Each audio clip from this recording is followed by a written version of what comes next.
Futbola klubs Daugava no Rīgas tika dibināts 1944. gadā un spēlēja PSRS augstākajā un pirmajā līgā.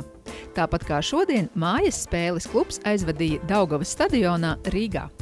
Pārmaiņu laikos arī klubs piedzīvoja dažādas organizatoriskas un sportiskas izmaiņas, kuru rezultātā šobrīd tas spēlē Latvijas čempionāta virslīgā. Klubs tā šodienas formā ticis izveidots lielā mērā pateicoties tā bijušā spēlētāja Daiņa Degļa pūlēm, un klubā līdzdarbojas arī citi cilvēki, kuriem ar to ir senas saiknes. Piemēram, šobrīd galvenais treneris ir Jurijs Popkovs, kurš kādreiz Daugavā bija spēlētājs. Pašlaik komanda ikdienā trenējas Mežaparka sporta bāzē un spēlē Daugavas stadionā. Šīs sezonas Latvijas čempionāts tuvojas noslēgumam, vēl atlikušas izšķirošās 10 spēles, kas tiks izspēlētas līdz novembra vidum. Komandā šogad spēlē futbolisti no Latvijas, Gruzijas, Ukrainas un Krievijas, demonstrējot visnotaļ pieklājīgu sniegumu. 2 kluba jaunie spēlētāji ir arī Latvijas valsts U21 izlases dalībnieki.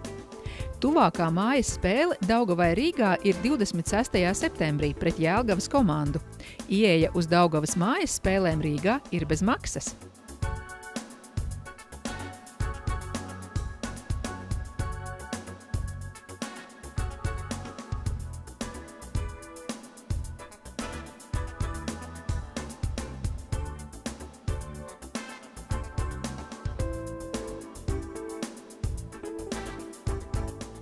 Sīkāku informāciju par klubu var iegūt tā mājaslapā daugavariga.com, kā arī kluba profilos sociālajos tīklos Twitter un Facebook.